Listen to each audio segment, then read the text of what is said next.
बिहार के कटिहार जिले में छात्र छात्राओं और उनके परिजनों का आक्रोश देखने को मिला। आपको बता दें, घटना फलका प्रखंड के मध्य विद्यालय पीर कोमा का है। आपको बताते चले, जहां पीएमश्री योजना के तहत चयनित पूर्णिया जिले के बॉर्डर पर स्थित कटिहार जिले के फलका प्रखंड के लक्ष्मी नारायण सुधांशु उच्च विद्यालय चंदवा में आपको बताते चले, संविलियन किए जाने को लेकर लोगों में आक्रोश देखने को मिल रहा है। प्रदर्शन कर रहे लोगों ने विद्यालय में ताला तोड़ जड़ते हुए करीब 4 घंटे तक विरोध प्रदर्शन किया। इस दौरान प्रखंड शिक्षा पदाधिकारी का भी जमकर विरोध किया गया।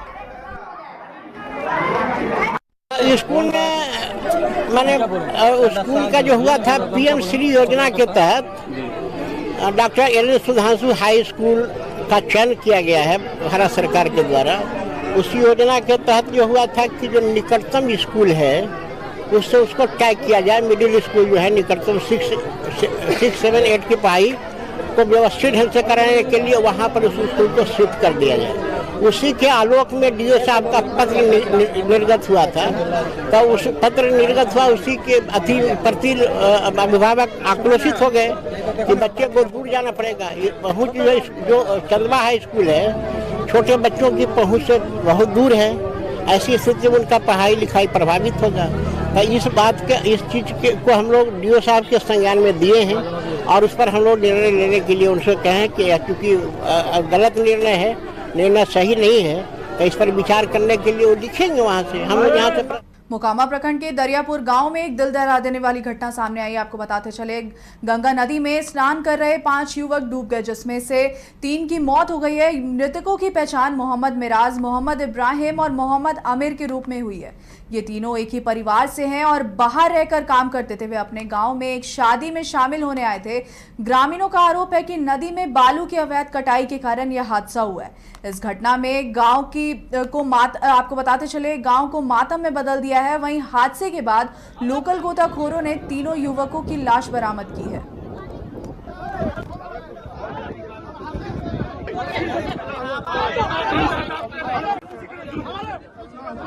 सूचना मिला कि 3 लड़के जो दरियापुर के रहने वाले हैं वो गंगा नदी में स्नान करने के लिए आए थे, जिनके डूबने के क्रम में मृत्यु होना माने सुनिश्चित हो रहा है। वैसे स्थानीय लोग जो है डेड बॉडी को गोताखोर के सहयोग से निकालकर इलाज के लिए ले गए हैं, जिसमें मोहम्मद इब्राहिम, पिता का नाम मोहम्मद अनीस, मोहम्मद अमीर, पिता का नाम मोहम्मद असगर, मोहम्मद मेवाज, पिता का नाम मोहम्मद कैमुद्दीन, तीनों दरियापुर के रहने वाले हैं, जिनके डूबने के क्रम में मृत्यु होना सुनिश्चित हो रहा है।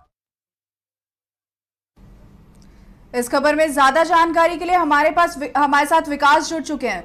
विकास, 5 युवकों की नदी में डूबने से मौत हो गई है, क्या है पूरी जानकारी?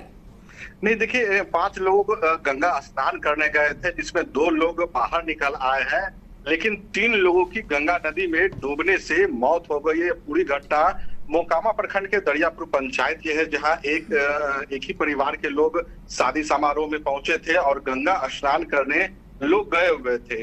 स्थानीय लोगों ने बताया कि स्थानीय स्तर पर बिहार सरकार की कई परियोजना वहां चल रही है, जिसके कारण गंगा में मिट्टी की कटाई, बालू की कटाई, सफेद बालू की कटाई जमकर हुई थी। उसी के कारण कई जगह बड़े बड़े गड्ढे उभर आए हैं और ये लोग गंगा स्नान करने गए थे तो उनको पता नहीं चल सका, लिहाजा उसी गहरे गंगा के नदी में ये 5 लोग नहाने गए थे, जहां 5 डूबने लगे। हालांकि 2 लोग को बाहर निकाल लिया गया, 2 लोग बाहर निकल गए, लेकिन 3 लोगों की डेड बॉडी वहां से बरामद की गई है। विकास, ग्रामीणों का आरोप है कि नदी में बालू की अवैध कटाई होती थी, इस पे क्या कहेंगे? ये देखिए, निश्चित तौर पर पहले भी बताया कि वहाँ बिहार सरकार की कई योजनाएं हथदा में चलाई जा रही है, जिसके कारण गंगा के बालों को भी उसमें यूज किया गया है, जिसके कारण गंगा के जो गर्भ है उससे काफी गहरा हो गया, जिसके कारण मिट्टी वहां से काटा गया है। उसी में ये लोग स्नान करने के दौरान डूब गए थे। जी विकास, बहुत बहुत शुक्रिया आपकी जानकारी के लिए। कटिहार के बरारी थाना क्षेत्र के बिशनपुर पंचायत में एक 42 वर्षीय महिला की चाकू से गोद कर हत्या कर दी गई। आपको बता दें, मृतका की पहचान सरिता देवी के नाम से की गई है।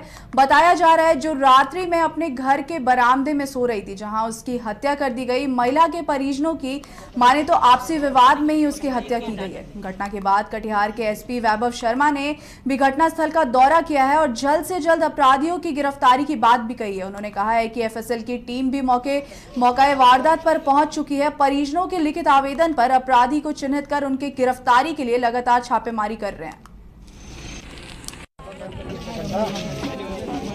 बरारी थाना क्षेत्र में एक महिला की हत्या का मामला आया है, जिसमें अनुसंधान किया जा रहा है। पूरे थाना की फोर्स और बगल के थाने से भी सहायता ली गई है। एफएसएल की टीम भी यहाँ आ चुकी है, तो जो भी ज़रूरी एविडेंस हम लोग पिक कर रहे हैं और कुछ लोगों का नाम भी आया है जिसको लेकर फर्दबान दिया जा रहा है।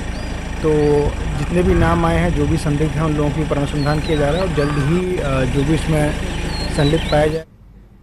मोकामा टाल क्षेत्र के चाराडी में आयोजित होने वाले 3 दिवसीय वीर शिरोमणि बाबा चौरामल आपको बताते चले महोत्सव में केंद्रीय मंत्री चिराग पासवान शिरकत करेंगे।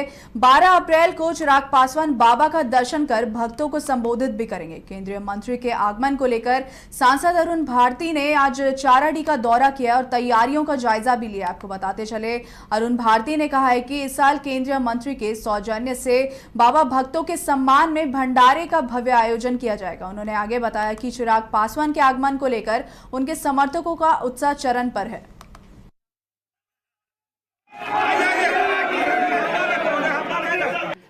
देखिए, 12 अप्रैल को जो बाबा का यहाँ पे लगातार 3 दिनों का जो मेला चलता है, मेला पहले से कैसे बेहतर व्यवस्था हो सके, प्रशासनिक अधिकारियों की समग्रता से, संपूर्णता से यहाँ पे उनकी उपस्थिति रहे और जो भी व्यवस्था यहाँ पे अपने जितने श्रद्धालु आते हैं, बाबा के भक्त आते हैं, उन सब के लिए क्या क्या व्यवस्था हो रही है, हमारी तरफ से क्या व्यवस्था हो रही है, चिराग पासवान जी के निर्देशानुसार। और यहाँ हम लोग जो बहुत बड़ा भंडारा कराने जा रहे हैं लगभग 70,000 लोगों का, उसकी क्या व्यवस्था है, मंदिर में श्रद्धालु कैसे जाएंगे, कैसे बाहर आएंगे, उनके आने जाने की व्यवस्था कैसे रहेगी, कहीं से कोई अप्रिय घटना का कोई भी समाचार नहीं हो, कोई अप्रिय घटना नहीं हो। स्वास्थ्य को लेकर के यहाँ पे शौचालय को लेकर के क्या व्यवस्था है, पीने की पानी की क्या व्यवस्था है, जो मूलभूत सुविधाएं प्रशासन की तरफ से मुहैया करानी जानी चाहिए, उसकी क्या व्यवस्था हो रही है। और हमारी जो खुद की तैयारियां हैं यहाँ पे भंडारे को लेकर के, जो हमारी कमेटी के लोग रिगन पासवान जी, साथ में परशुराम पासवान जी, वीरमणि पासवान जी, मिथिलेश पासवान जी, सब लोग क्या तैयारी कर रहे हैं, दिनेश पासवान जी, इसकी बैठ करके हम लोगों ने अभी विचार किया है। निरीक्षण यहाँ आए थे देखने के लिए कि बाबा का कार्य में क्या क्या हो रहा है, और सीओ साहब भी आए हुए थे और पदाधिकारी भी आए हुए थे। सब यही सब देखे हैं कि क्या क्या हो रहा है यहाँ। तो टेंट उंट करा रहा है, शौचालय, लाइट, बिजली, यही सब का व्यवस्था है। इस बार सुन रहे हैं उनके तरफ से भोज भात का भी व्यवस्था किया जाएगा। आने वाले जो भी आएंगे जाएंगे भोज खा कर जाएंगे। और क्या तैयारी है? तैयारी यही है, बाबा का 10, 11, 12 का मेला है, हम लोग लगे हुए हैं बाबा में, और सब चीज़ का सुविधा है। यहाँ आने जाने के सारा व्यवस्था किया हुआ है सरकार की ओर से। देखिए, 12 अप्रैल को जो बाबा का यहाँ पे लगातार 3 गोल जहां 27 वर्षों के सफर में 17,000 से भी अधिक छात्रों ने डॉक्टर एवं इंजीनियर बनकर भरे सफलता की ऊंची उड़ान, जहां साधारण छात्र भी असाधारण सफलता प्राप्त कर बना रहे इतिहास। दूरदर्शी शिक्षाविद श्री विपिन सिंह के मार्गदर्शन में मेडिकल एवं इंजीनियरिंग के लाखों छात्रों के लिए आशा की किरण के रूप में गोल्ड रिजल्ट फैक्ट्री